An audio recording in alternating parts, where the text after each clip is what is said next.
My girlfriend screamed, "You're too clingy. Give me space," because I asked where she was at 3 a.m. I said, "Okay." I blocked her number, packed my stuff while she slept, and moved to another state without a word. 3 years later, she found me.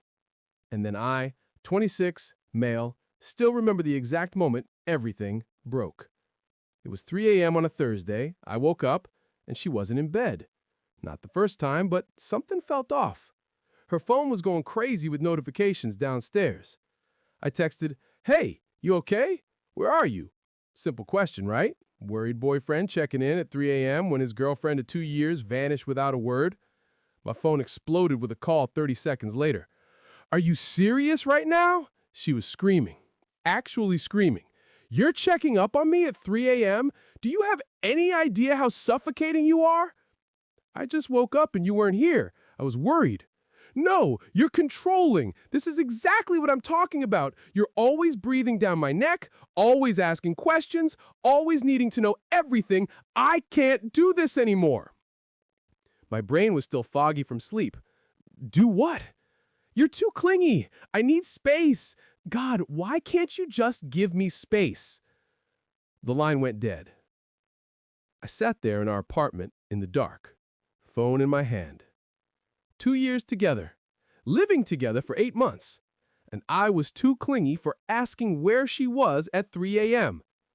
Something in me just clicked off like a switch. I looked around the apartment. Most of the furniture was mine from my previous place. The lease was in my name because her credit was garbage.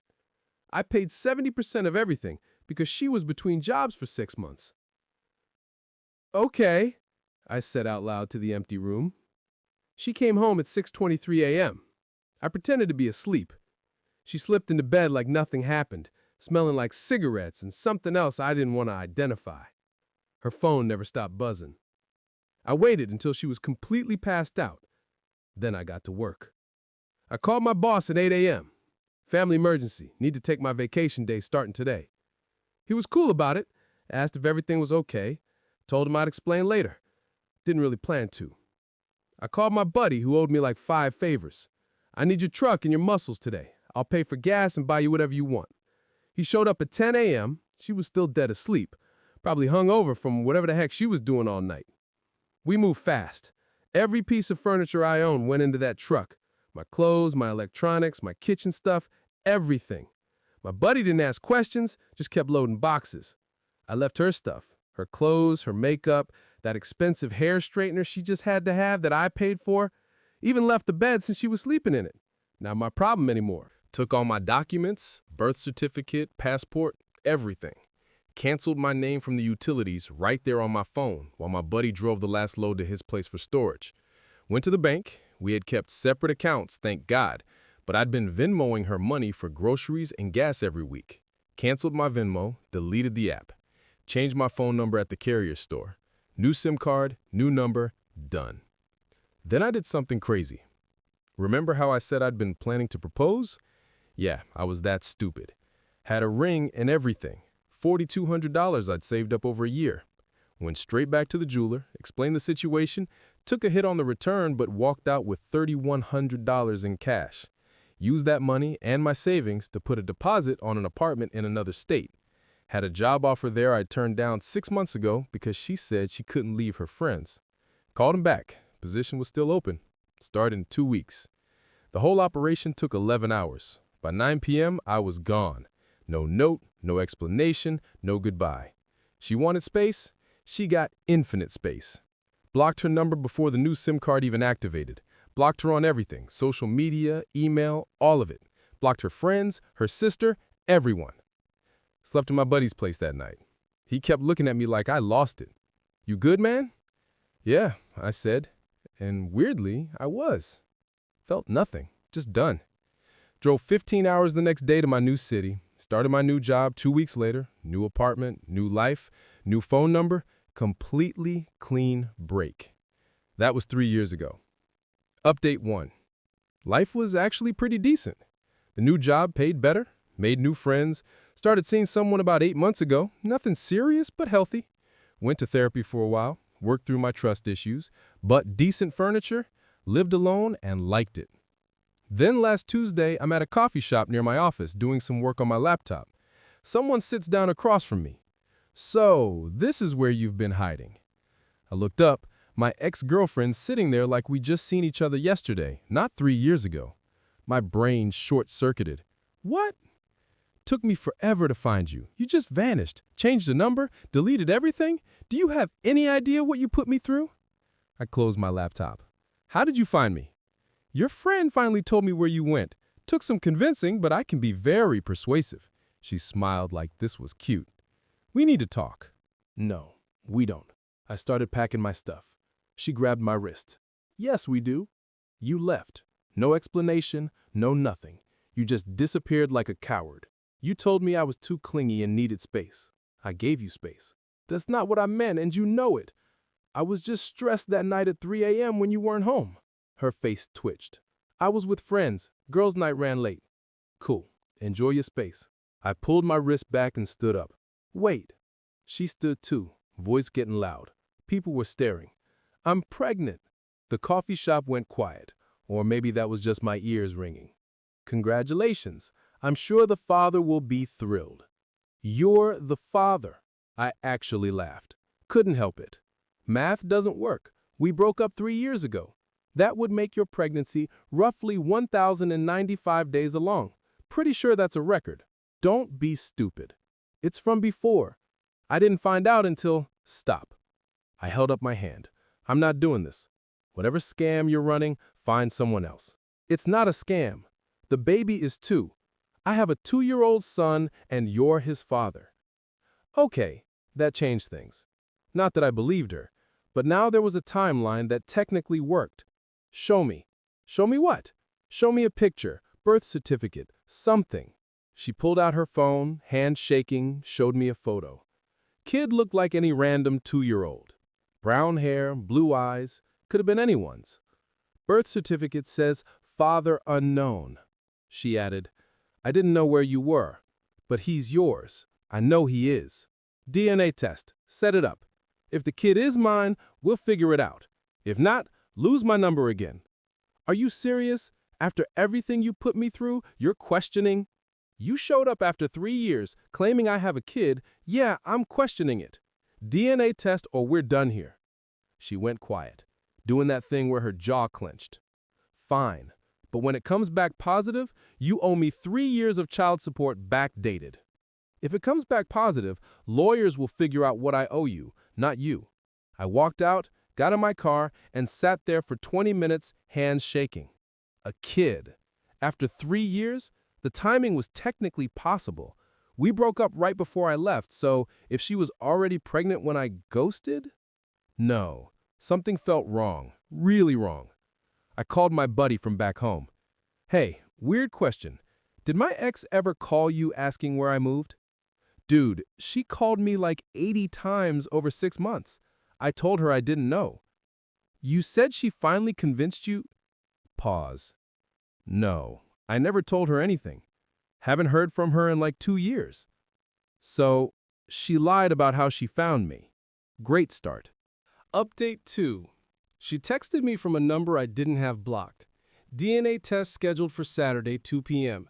Be there or I'm filing for child support without you. Cool. More threats. I responded, send me the address and lab name. I'll verify it's legitimate. She sent a place I'd never heard of. Googled it. Quick results. DNA lab. Fast, affordable, confidential. Red flags everywhere. Website looks sketchy. Reviews were either 5 stars or 1 star. Nothing in between. I called a lawyer friend. Don't go to that lab, he said immediately. Schedule your own test through a certified facility. Court admissible results only. So I texted her back. Not using that lab. Here's a list of 3 court-approved facilities. Pick one and I'll meet you there. Her response. Are you serious? I already paid for this one. You can't just change everything to suit you. You're so controlling. There it was again. That word, controlling. Court-approved lab or no test. Your choice. She called me 12 times. Didn't answer. Then her mother called from a number I also didn't have blocked. You need to stop playing games with my daughter. She's been through hell raising your child alone while you lived it up in another state. Hi, this is the first I'm hearing about any child. I'm happy to take a DNA test through a legitimate facility.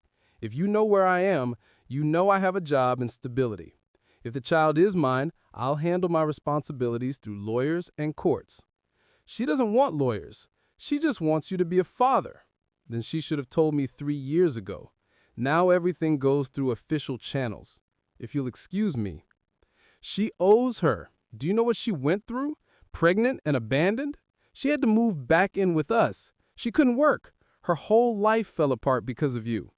She told me I was too clingy and needed space. I gave her exactly what she asked for. She was scared. She didn't know how to tell you about the baby. You traumatized her with your jealous, controlling behavior. This was fascinating in a horrible way. 3 years later, and suddenly I was the villain, the controlling, jealous boyfriend who traumatized her, not the guy who got screamed at for asking a simple question at 3 a.m. Ma'am, I'm hanging up now. Tell your daughter to pick one of the labs I sent or we're done. She picked one, finally. Saturday morning, 11 a.m., court-approved facility with proper chain of custody procedures. I got there 30 minutes early. She showed up 10 minutes late with her mother and a guy. Boyfriend, baby daddy, no idea. The kid was there. Cute kid, actually. Looked tired and confused. Kept asking, "Who's that?" about me. "This is someone we need to talk to," she told him. The lab tech explained the process. Swabs, proper documentation, results in 3 to 5 business days. The kid started crying when they tried to swab him. She got annoyed. "Stop being difficult, just open your mouth." The kid cried harder. I don't have experience with kids, but even I knew you can't just yell at a crying 2-year-old and expect compliance. The tech offered to try again in a few minutes. We waited in awkward silence. Her mother kept glaring at me. The boyfriend kept scrolling his phone. Finally got the swabs done. I provided mine, signed all the paperwork. They said results would be emailed. As I was leaving, she followed me to my car. "When this comes back positive, we need to talk about money through lawyers." Stop saying that. I don't want lawyers involved. I just want you to help support your son. If he's mine, I will properly, legally, not whatever under-the-table arrangement you're trying to set up. You're still controlling everything. This is exactly why I needed space from you. I turned around. You vanished at 3 a.m. and screamed at me for asking where you were. Then I left, and you had 3 years to reach out through legal channels if there was actually a child. You chose now. You chose showing up randomly. You chose a sketchy DNA lab first. So yeah, I'm controlling the situation by making sure everything is legitimate and documented. Deal with it. You're going to regret this. When you see how much child support costs, when you see what you missed, you're going to regret being such a jerk. Maybe. Or maybe I'll regret wasting 2 years on someone who thought screaming at me at 3 a.m. was appropriate communication. Her mother came out then. "Leave my daughter alone. You've done enough damage." I got in my car and drove away. Spent the rest of the weekend feeling weird. If the kid was mine, my life was about to change dramatically. If he wasn't, this was an insane scam attempt. Wednesday afternoon, the email came. I was in a meeting, but I excused myself to the bathroom to read it. Results: 0% probability of paternity. Not mine. Not even close. 0%. I forwarded the email to the lawyer friend. What now? He called me immediately. "She tried to commit paternity fraud. You could potentially press charges, but honestly, just keep this documentation and block her again. If she tries anything legal, you have proof." She wasted my time, my money for the test. She lied. Yeah, but engaging further just invites more drama. You have proof the kid isn't yours. That's all you need. He was right, but I was angry. 3 years of peace, and she showed up to try to trap me with a kid that wasn't even mine.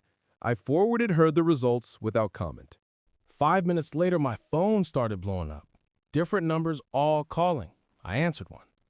"You sabotaged the test," she was shrieking. "You paid him off or something. There's no way." It's a court-approved facility with chain of custody documentation. I didn't touch anything. The kid isn't mine. We're done. No, we are not done. You owe me for the 3 years I spent. You spent 3 years lying. Goodbye. I hung up and blocked every new number that called. Changed my number again that afternoon. New SIM card, new number. Messaged only the people who needed it. Cost me $35 and an hour of my time. Worth it to never hear from her again. Update 3. Thought that was the end. Spoiler alert, it wasn't. 2 weeks later, I got served at work. A process service showed up at my office with papers. Lawsuit. She was suing me for emotional distress and financial damages stemming from abandonment during a vulnerable time. She was claiming $45,000. Broke it down as $15,000 for emotional trauma from abandonment, $10,000 for medical expenses related to stress-induced conditions, $20,000 for lost wages and career opportunities due to psychological damage. My boss was super cool about the process server thing, but I was humiliated. Got served at work in front of colleagues. I immediately called a lawyer, a real one this time, not just my friend. An attorney specialized in this kind of garbage. She read the papers and actually laughed. This is one of the weakest cases I've seen. You weren't married, you weren't living together under common law, and you had no legal obligation to notify her of your relocation. She's grasping at straws. Can she actually win? Highly unlikely, but we need to respond and defend. It'll cost you some money, but probably less than engaging in this circus would cost emotionally. It cost me $2,500 up front for the lawyer. Whatever. I wanted this done properly. The lawyer sent a response that included the DNA test showing the child wasn't mine, documentation that she tried to use a non-certified lab first, text records of her calling me controlling, I'd kept screenshots, proof that I'd maintained steady employment and had legitimate reasons for relocating. We also filed a counterclaim for attempted paternity fraud and harassment. Her lawyers, some discount guy she found, tried to argue that I owed her because I'd been financially supporting her during the relationship and she'd become dependent on that support. My lawyer's response basically said, helping pay bills during a relationship doesn't create a legal obligation after it ends. People break up. That's life. The case dragged on for 6 weeks. Discovery was interesting. She had to provide evidence of her stress-induced medical conditions. Submitted some therapy bills and receipts for anxiety medication. My lawyer found her social media. She'd forgotten to make it private. Posts from 2 weeks after I left showed her at parties, concerts, bars. Living my best life finally, was one caption. Another, single and free. Thank God that's over. Didn't exactly scream traumatized by abandonment. We showed up to court for the hearing. She wore a conservative dress, looked sad, kept dabbing her eyes. Her mother was there for support. The boyfriend wasn't. Her lawyer went first. Whole sob story about how I'd emotionally abused her during our relationship by being possessive and controlling, then cruelly abandoned her when she needed me most. The judge asked, did your client ever attempt to contact him through proper legal channels? File a missing person report? Her lawyer stuttered. Well, no, but did she know where he worked, where he grew up? Any family contact information? She tried to find him, but he blocked her. Blocked her on social media is not the same as being unreachable through legal means. Continue. They tried to make the pregnancy thing work, even though DNA proved the kid wasn't mine. Claimed I'd caused her emotional distress during that vulnerable time, regardless of paternity. Judge was not impressed. Then my lawyer presented our side. Clean, simple timeline. We dated. We lived together. I paid most bills. She stayed out until 6 a.m. and screamed at me for asking where she was at 3 a.m. I legally ended our cohabitation by removing my belongings from my apartment. I relocated for a job opportunity. 3 years later, she ambushed me with a false paternity claim. When proven false, she filed a frivolous lawsuit. My lawyer presented the social media posts showing her living her best life weeks after I left, presented text records of her calling me controlling, presented the DNA results. The judge looked tired. Ma'am, people end relationships sometimes suddenly. That's not illegal. You were not married. You had no children together. he had no legal obligation to maintain contact or provide support after ending the relationship. Your claim of abandonment has no legal merit. But he just left. No explanation. I had rights. The judge actually removed his glasses. You had the right to a relationship that both parties wanted to be in. He exercised his right to end it. Case dismissed. Then he looked at our counterclaim. As for attempted paternity fraud, I'm inclined to believe there was an attempt to deceive. However, I don't see malicious intent that rises to criminal level. I'm ordering the plaintiff to pay defendant's legal fees, $2,500. She gasped, "I don't have $2,500. You should have thought about that before filing a frivolous lawsuit. You have 90 days. Dismissed." Outside the courthouse, her mother started yelling at me. "You ruined her life. She had to move back home. She's drowning in debt, all because you couldn't handle a real woman." Your daughter screamed at me for asking where she was at 3 a.m., lied about having my child, tried to scam me with a fake DNA test, and then sued me when that didn't work. She ruined her own life. I just refused to be part of it. She loved you. She loved the 70% of bills I paid. There's a difference.